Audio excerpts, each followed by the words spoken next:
live, right? Yeah. Okay. I just wanted to confirm. All right. So, hey, everyone. Rudy Brixa here, commentating alongside Anurag Das. We're going to have a really interesting matchup, I think, here. And this is one that I really wanted to cover. We have, on one side, we have Braun-Duin. He's playing his Monastery Mentor kind of aggro deck. Although it's very reminiscent of Miracles, we're going to see cards like Terminus, but as opposed to normal Miracles decks, it's going to be in the sideboard, which is definitely a little bit of a different thing here. And we see that Brian is very aggressive. One counter spell, one counter judgment, but he has 3 Gitaxian Probe because he wants to make his mentors as good as possible. And I know, Anurag, you play a lot of Miracles. Yeah, I played a game or two, maybe. Just once or twice. People, have no idea who you are. That makes sense. They know who BBD is. that also makes sense. But what do you feel about this kind of matchup? This kind of deck in general. Do you think that Brian is going to have some good tools here against Jarvis playing Reanimator, or do you think because he has to kind of tap out for Mentor that's going to cause a lot of problems for him in game 1?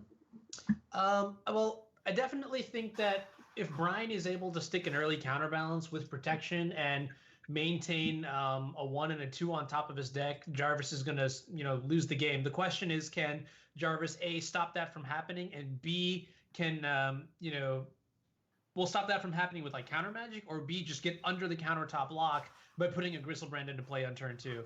I have no idea what's going on with the video, by the way. But yeah, so depending on how that works out, it's really going to be game 1 is sort of a wash when you're playing this sort of Miracles deck versus combo, because you run the risk of drawing into too many like non-interactive spells like Swords to Plowshares and Terminus. Well, actually, that's interesting. Brian doesn't have Terminus in his deck, right? So maybe he's slightly mitigated the chance of drawing some maybe of his weaker cards. What I do actually really like here is that because Brian does have Gitaxian Probe in his deck, he does have the benefit of being able to play around cards like Daze from Jarvis's deck, or know if it's safe to be able to play Counterbalance. Also, there's a lot of situations with Counterbalance where you might not know how you're supposed to set things up, and Probe is going to give him a little bit of a boost there. So I do like that. Yeah, actually, it's hilarious because I remember a long time ago when Brian first started playing with Miracles, he was like, hey guys, has anyone ever tested Gitaxian Probe with Monastery Mentor? And so he posted a list with 1 Gitaxian Probe that he took into a classic. I don't remember how he did. I'd be surprised if he did.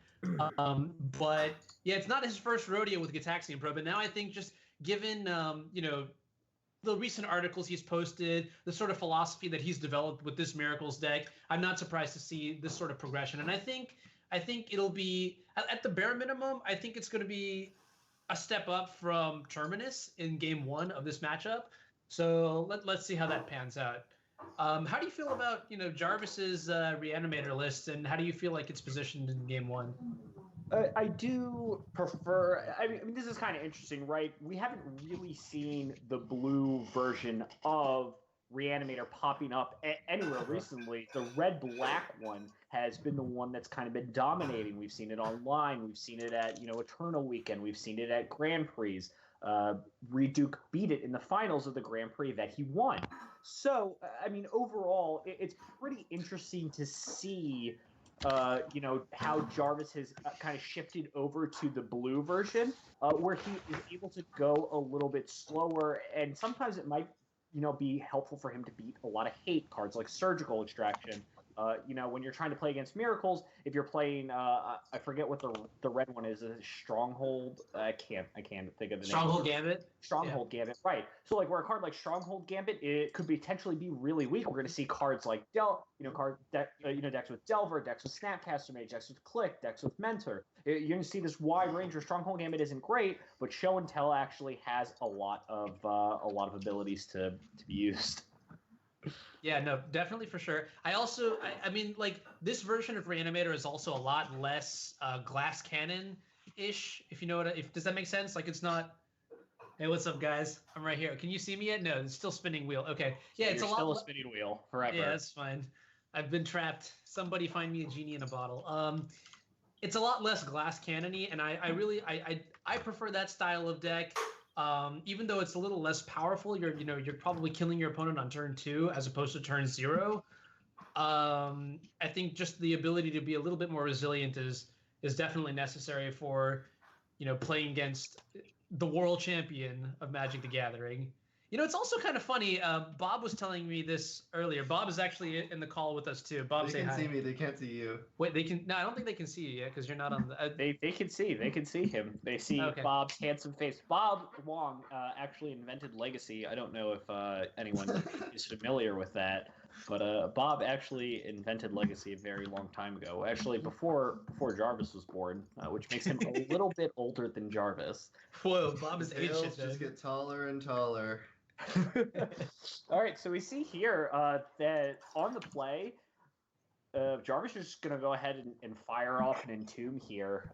My guess is he's looking for Gristlebrand since the Elishnorn is in his hand, and yeah, Gristlebrand is just going to be very dominant here, and BBD is going to go ahead and fire off this Cataxian Probe and see if he could find himself a Force of Will, some kind of interaction here with what Jarvis has. You see he's played the Tundra first, and that's kind of to play around Daze, and he's going to see a hand of one reanimate spell, a couple big creatures, and some lands here. So there's really no protection. So we're very likely to see Brian here look for a Force of Will, knowing that his Force of Will is going to be in a pretty good spot.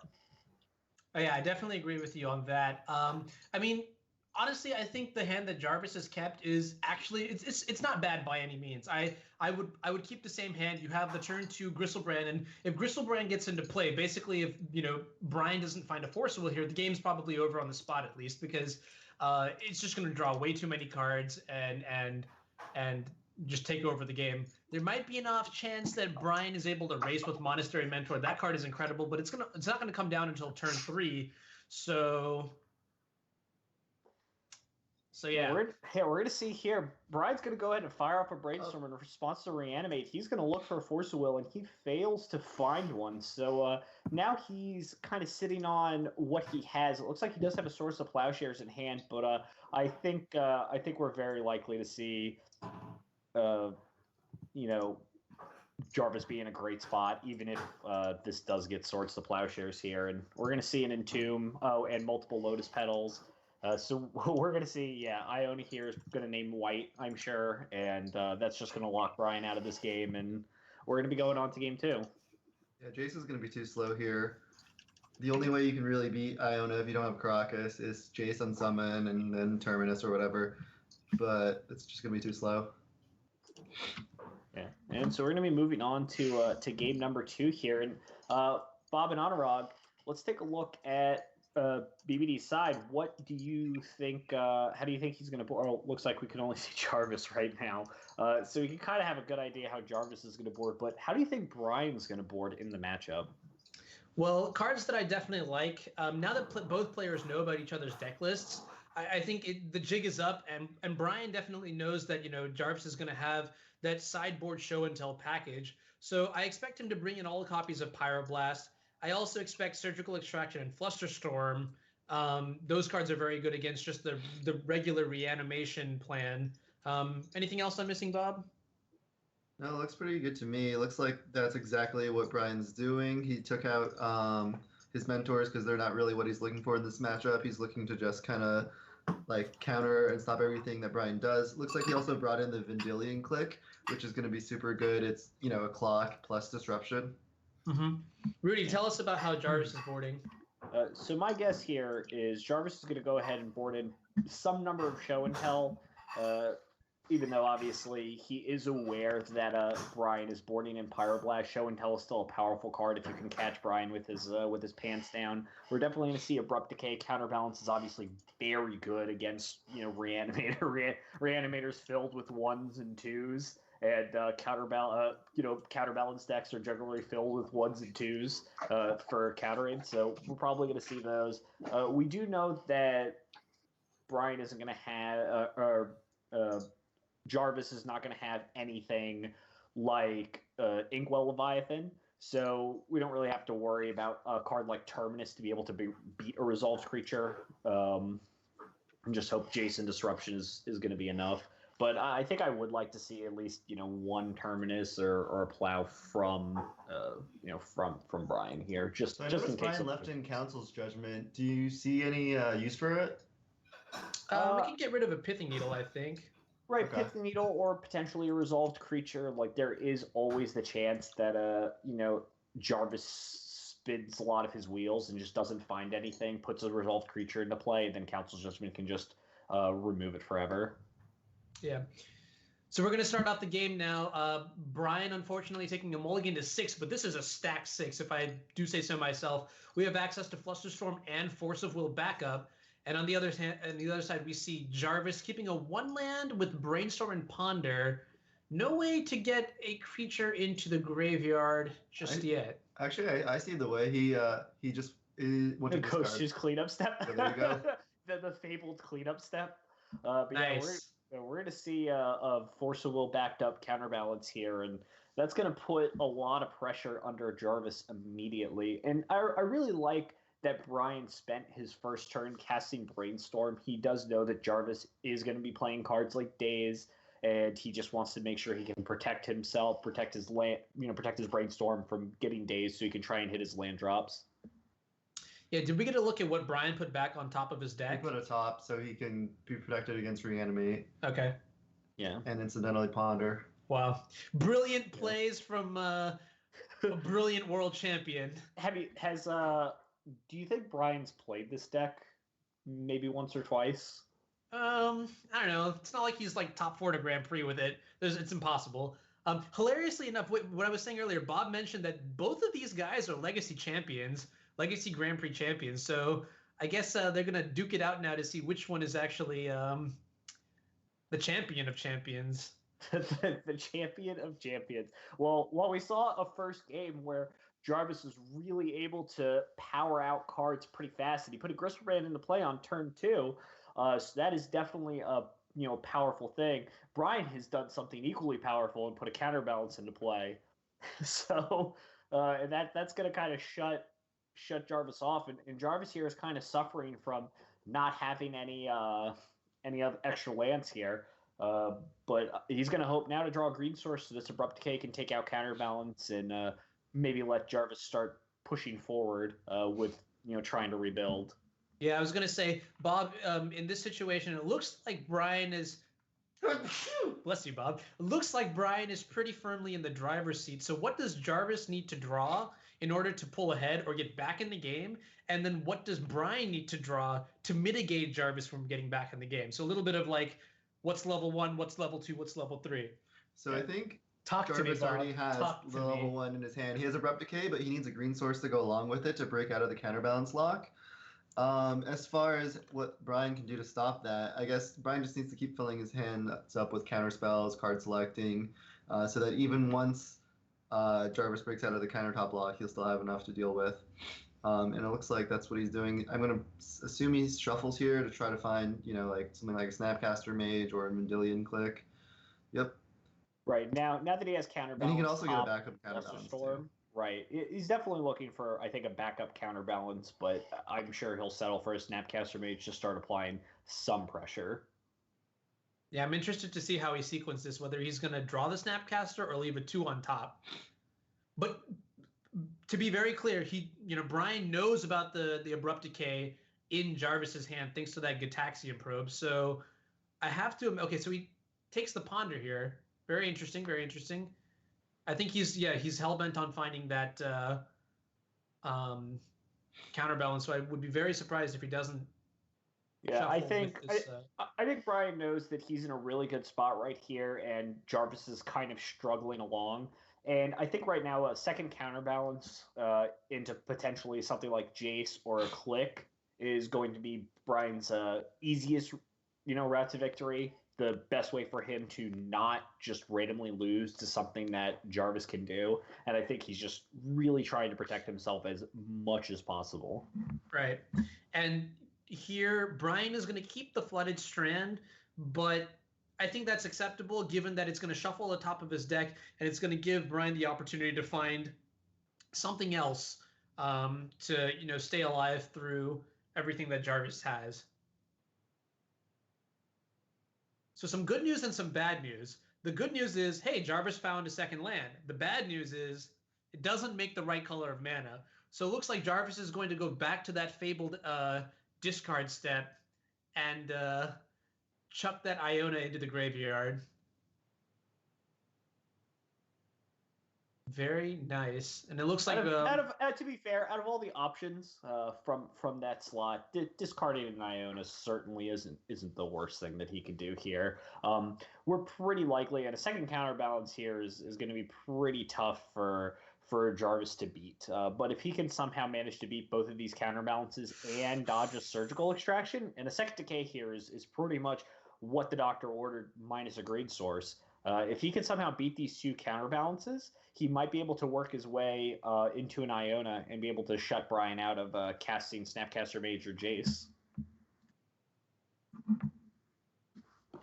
Yeah, for sure. And I think the fact that Brian doesn't know about the second Abrupt Decay is going to lead to a potential blowout.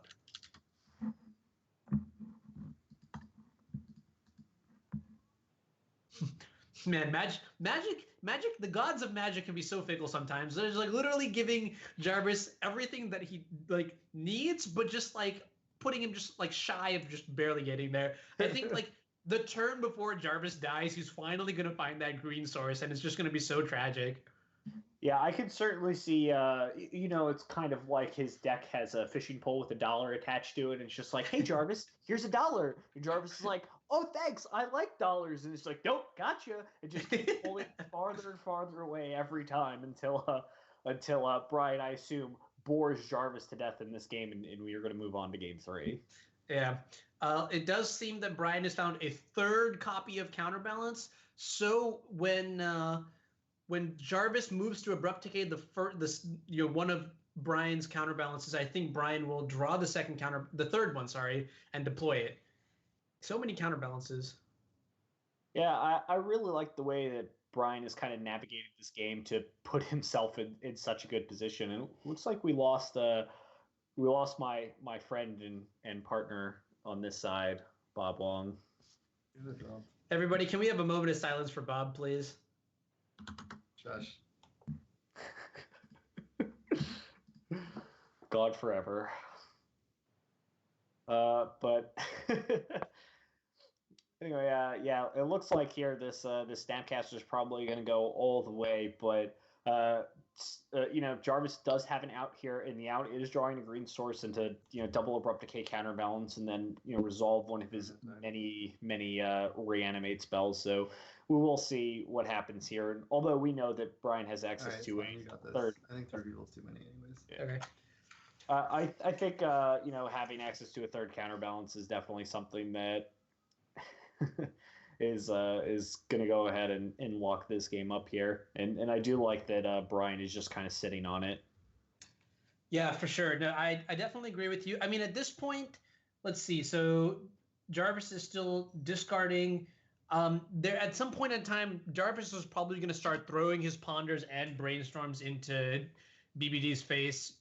Like rather than discard it, you might as well get some value out of it. And Brian definitely has it covered with the second Sensei's Divining Top, but oh geez, and that surgical extraction is just like it's like icing on the cake. You know what I mean? Like, yeah. And meanwhile, the Snapcaster Mage is just kind of ticking away at Jarvis's life total here, and Jarvis is at 11, and this is going to be a pretty quick clock here, and Jarvis is going to go ahead and jam Ponder out to force Brian to show him a one, maybe flip a top, maybe get some more information about what Jarvis has in his in his deck, maybe give him a better idea how he's sideboarded.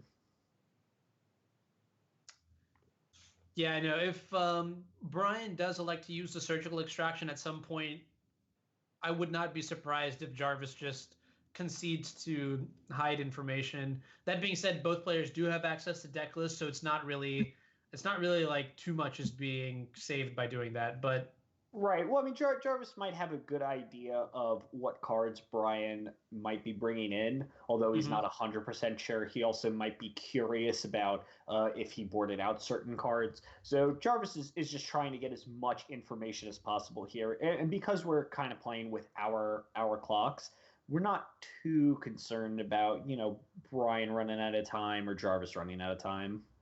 Yeah, yeah.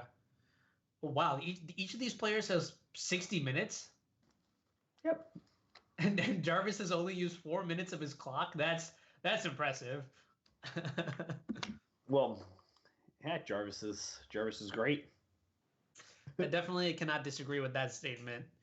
All right, so Brian's gonna find another copy of Gitaxian Probe, I think, and that's gonna give him the the vision on the second abrupt decay, which will tell him to deploy the third counterbalance. Um, there is the option to maybe hold up to keep the Gitaxian Probe to pitch to Force of Will, but I think Brian is just so far ahead at this point that there's just no harm in paying the 2 life, getting the benefit of seeing what's going on, seeing how bad Jarvis's luck is right now, and just fist bumping to himself that he's got this. Yeah, and Pyroblast here off the top. I believe that Jarvis did find a polluted delta there, so he is going to be able to double decay, but little does he know. Little does he know this Snapcaster Mage is going to completely change change change the structure of this game. Yeah, no, for sure. And actually, very interestingly enough, now the Council's judgment is Jarvis Ida, and the reason for that is that this Snapcaster Mage has been beating down Jarvis so much that Jarvis can't pay 7 for the Gristlebrand activation anymore. I think that's pretty relevant, given that Brian has the stack pretty much covered with all the counter magic that he's found off of Sensei's Divining Top.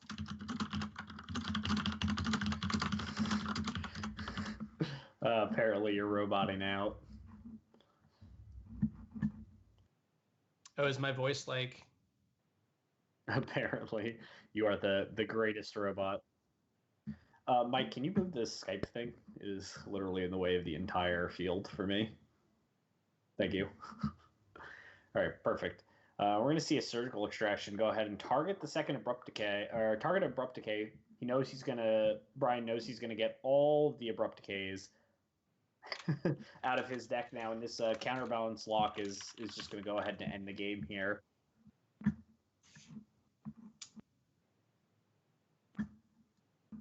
Yeah, I agree. I would be surprised. Well, no reason not to try and win the game. Or at least cast your spells. No reason to concede it is what I mean. Sorry. Right.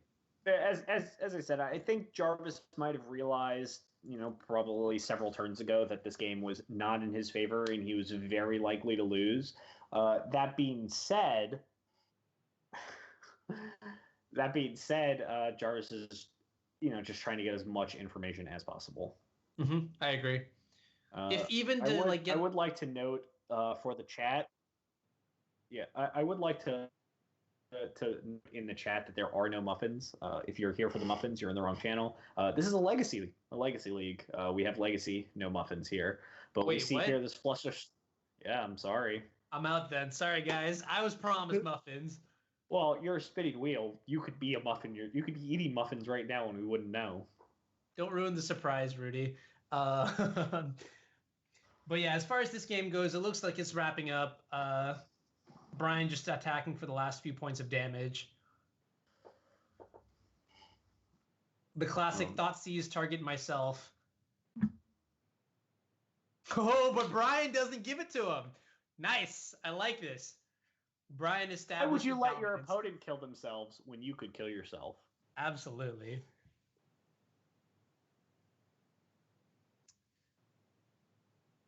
All right, I'm going to really quickly try and see if I can fix this video.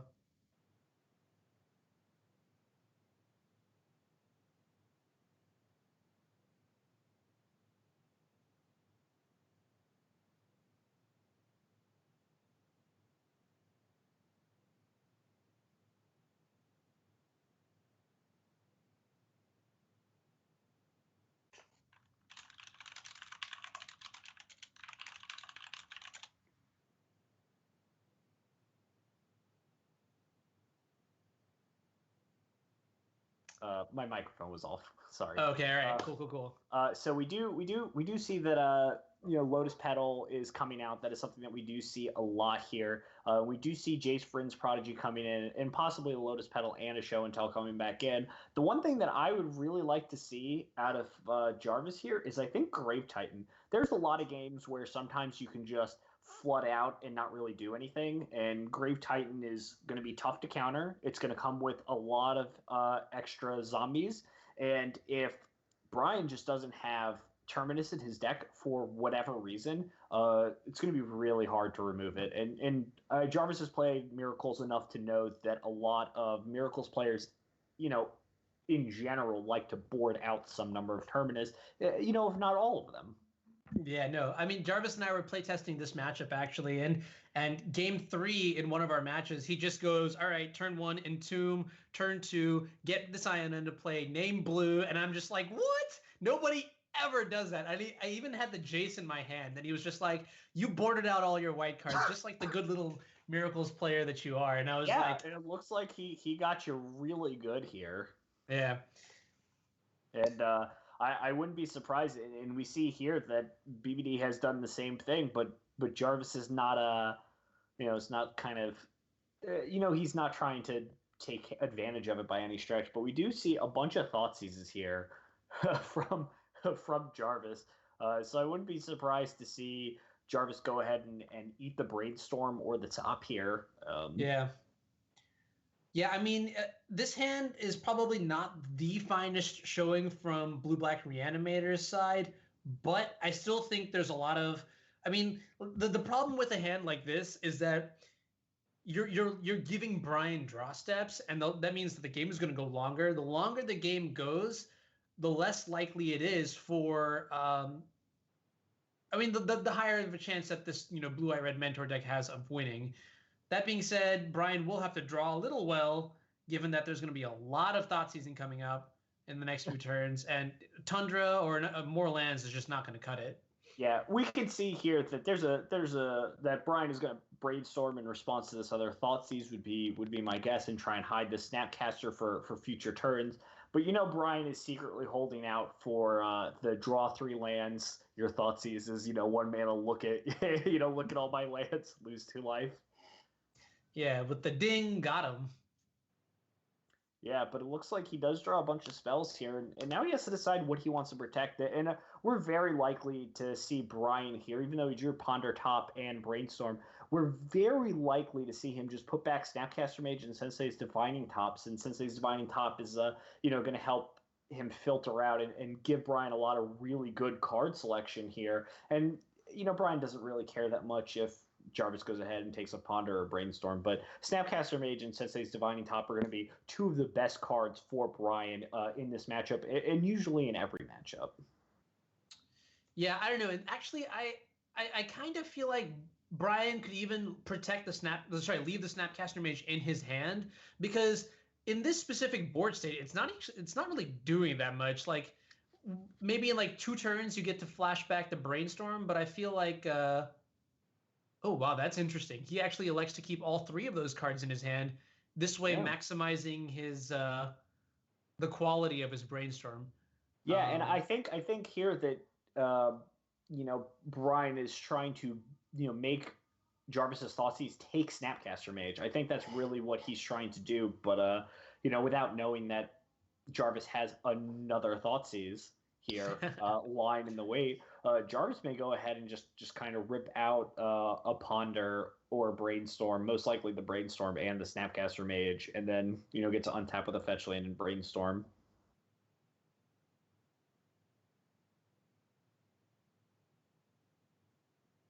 Yeah, this is very interesting. Going back to the sideboarding, Jarvis did bring back Lotus Petals into his deck, right? Jarvis brought in 1, I believe. One, he okay, all right. For a little bit of speed here, and this is kind of it looks like he did end up taking Snapcaster here. Assessing that Snapcaster Mage is going to be the most powerful card for for Brian here, and right. I wouldn't be surprised to see this this Brainstorm go ahead and kind of help clean up his hand, Brian's hand, just a little bit more. Brian, it might be a little bit concerned here. Jarvis did lead off with Thoughtseize, so there's a chance that he's kind of waiting on, a reanimating tomb or a show and tell. So Brian might be looking for an answer for, all of that. What's interesting to me is that Jarvis elects not to cast the third Thoughtseize immediately, and I actually really, really like that play, just because Jarvis sees in BBD's hand that there's just a lot of visibility in terms of cantripping and stuff like that. And so whatever he Thoughtseizes now, Brian's hand is going to completely change the next turn. So saving the Thoughtseize for after all of Brian's selection process is very heads up by Jarvis. I like that a lot. Also, he could potentially just brainstorm away the Thoughtseize, because the probability that Brian's hand will become resilient to that third Thoughtseize is it's not negligible. I can definitely see that here. This surgical is going to be really nice, and this brainstorm has kind of made Jarvis's hand a little bit better, and this Thoughtseize is going to go ahead and put pressure on Brian immediately, because he has to decide if he wants to use this surgical extraction for value, wants to rip out brainstorm from Jarvis's deck, or if he's fine with just holding on to two tops here. And this is kind of a really tough situation for Brian. But if Brian does go after Jarvis's brainstorms, Jarvis can brainstorm in response to get a free shuffle off of the surgical, which is kind of nice. It is a little nice. Yeah, I do agree with you. I do agree with you here. It's potentially possible that Brian made a slight mistake. I mean, playing around the third Thoughtseize is definitely not it's not standard play. So keeping the surgical in your hand is definitely justifiable. But he like off the ponder, he could have left the surgical on top of his deck. Maybe that would have given him like an extra turn or two. But I think Brian's plan in this situation was to draw surgical, draw counterbalance, fetch away the third card, play countertop, and then say, go, I have protection from Exhume or whatever reanimation spell you have, as well as, just the nuts on the board. Yeah, and now Jarvis has, Entomb, Exhume, Daze with a fresh card on top of his library. So that is going to be pretty nice here. We're definitely going to see Jarvis go ahead or Jarvis lose all of his brainstorms, which is, kind of a little unfortunate. It's also going to pressure Jace Vryn's Prodigy, being able to get like maximum value out of whatever's in Jarvis's graveyard. But this Entomb Exhume with Daze backup is going to put a lot of pressure on Brian here, and he's going to have to play a top, spin with top, and hope he finds another surgical extraction or Flusterstorm to be able to, in the top three cards of his library in order to beat what Jarvis has in hand. And Brian does know what Jarvis has in hand because of surgical extraction at the moment. Yeah. I mean, well, let's see. The top of Brian's deck hasn't changed yet, right? So we know that he still has access to that counterbalance? I believe so. Okay. So I don't know. Yeah, it depends how much Brian's willing to gamble here. He's obviously going to draw the counterbalance, but does he actually play it, or does he just play top, try to find a force, a surgical, or another thing? The other thing, what's the other thing? Flusterstorm? Yeah, there you go. Read my mind. I knew. I got you. Yeah. That being said, let's see. This Daze is going to be very good. Yeah, this Daze is going to get a ton of value here, and we're just going to see the Entomb now, and we will see how Brian is going to go ahead and play this. He is aware of the Daze in Jarvis's hand. Yeah, and what's interesting is the Daze turns off the ability to just play top. Well, it doesn't turn it off, but it definitely restricts the number of options, right? Because if BBD goes Flooded Strand, fetch, top, spin, look for an answer to your Exhume, then the issue is that Force of Will is no longer an out. So he's literally looking for 3 cards left in his deck. The other option is, Brian still knows the top card of his deck. I believe it's not a 2-drop. He can go Flooded Strand, play Counterbalance, and then hope he has a 2 on top.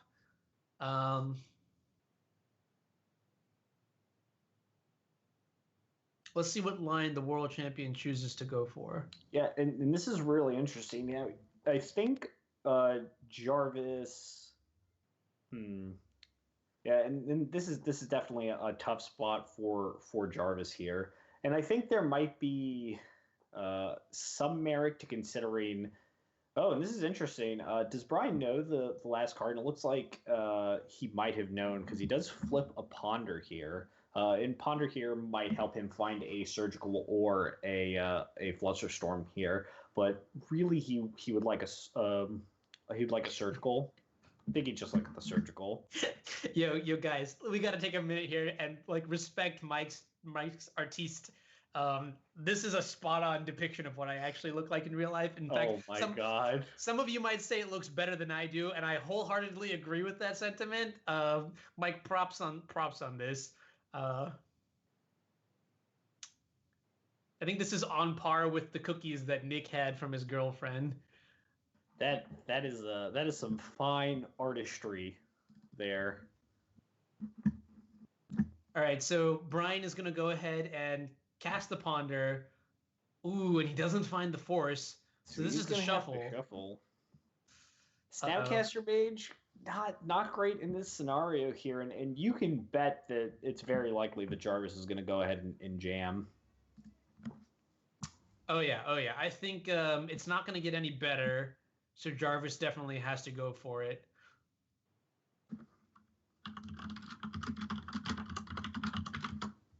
The good news, I feel, is that I think BBD made the best play possible. So despite not being able to find it, like I think it's still okay. I'm happy with this play. Yeah, Snapcaster Mage is gonna go ahead and target Brainstorm, but I don't think it's gonna do much good here. We take what we can get. In theory, can't really complain about casting Brainstorm here. That's for sure. Yeah, in theory, off the 7 cards that Jarvis draws, he finds like a Swords to Plowshares and is able to exile the Gristlebrand. I think Brian's still not completely dead. See, perfect. Look at this. So I mean, so Jarvis draws into Abrupt Decay, but not Force of Will. But if somehow this Gristlebrand leaves the table, maybe there's a game. I don't know. Jarvis's hand is actually kind of stacked. Jarvis does have a good hand. He is able to rebuy here. Brian obviously went with Brainstorm here to try and find some answer. He was really unable to do so here. And I do like that you'll notice that Jarvis went ahead and he kept the Daze in his hand and he didn't bother dazing the Brainstorm, even though he knew that there was a top on top of his library, which is a little interesting, right? Because the only cards that you're concerned about are Swords to Plowshares and Jace the Mind Sculptor. And Daze does cover Jace the Mind Sculptor there, but only if it's the top card of Brian's deck. And he knew that he might not have remembered, but the top card of his deck was Sensei's Divining Top. And it is, pretty easy sometimes to get lost in everything that's going on. If you went ahead and you go through that turn, there were a lot of actions taken, even though it was, 2 turns. There was a ton of different things happening from both sides. So it's kind of sometimes you just forget about what's going on. That is a reasonable thing. Didn't he shuffle away the top with the Ponder, or? He did. You're absolutely right. Yeah. Speaking of getting lost, it's hard to watch sometimes too. I agree with you. I at this point, I don't even know what. Well. Yeah, so, it looked to me like the only thing he was playing around was ended up being Jace, and that's why he kept the Daze in his hand, because he was a little more scared of Jace than he was of Swords to Plowshares. Okay. So Jarvis is going to let the countertop lock resolve. Yeah, of course he has an answer in his hand. Yeah, I definitely agree with you here. Now we need